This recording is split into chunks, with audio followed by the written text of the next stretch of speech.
Look, this is already an ongoing dispute among these major trading partners. I'm going to make some sort of pun about just throwing the kitchen sink in there as well.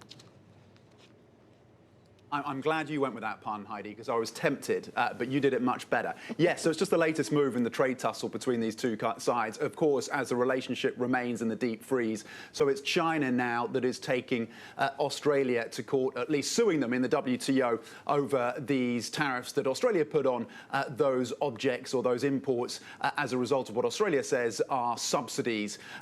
It follows, of course, Australia taking China to the WTO, suing them over tariffs on Australian wine and barley. And all of this, of course, started when Scott Morrison, the Prime Minister of Australia, arguably started then, at least, called for an independent probe into the origins of the coronavirus of COVID-19. China responded to that by putting tariffs on Australian coal and barley and wine and lobster.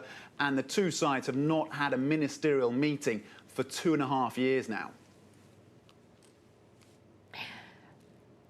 Tom, there's a lot of Australian lobsters that have been going to Hong Kong. Is it just, Hong Kong residents are suddenly eating so much more in terms of Australian lobsters? Well, that could be part of it. The prices have dropped, so maybe there's more demand in Hong Kong. But most trade experts that Bloomberg's spoken to think you've got some pretty crafty importers of crustaceans getting these lobsters from Hong Kong across the border into Guangdong, onto mainland China. It is pretty remarkable and worth reminding viewers that up until the end of 2019, 2020, China was actually accountable for about 90% of imports of Australian lobster. So 90% of Australian exports of lobster, I should say, were going to China. That ground to a halt in November as a result of these trade tensions. And what you've seen is that Hong Kong is now the #1 importer of Australian rock lobster. You've seen increases of about 2,000%. So yes, prices have dropped, so there may be some demand in Hong Kong, but there is a view amongst those trade experts that a lot of it is crossing the border in something of a grey trade area. On a totally different topic, but staying in Hong Kong, President Biden weighing in on press freedoms there. What's he been saying?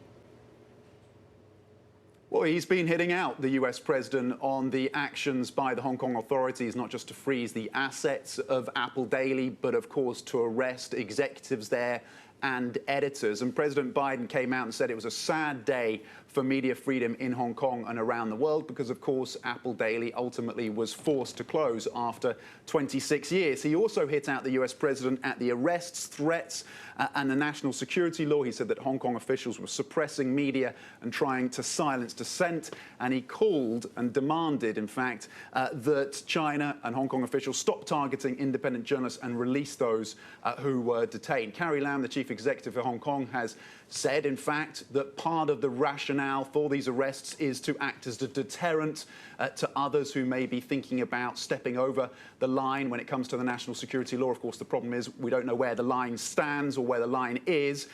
On another front, in terms of trade, you've got a bit more movement in terms of Biden trying to build out his trade team, undersecretaries of state, at least the nominees for the undersecretaries for the USTR, Sarah Bianchi and Jamie White, giving some testimony saying that they want to continue to build these alliances with US allies as a way to push back on China. Of course, we know that the Biden administration is still going through and formulating its China policy and just reiterating that getting allies on board is going to be central to that.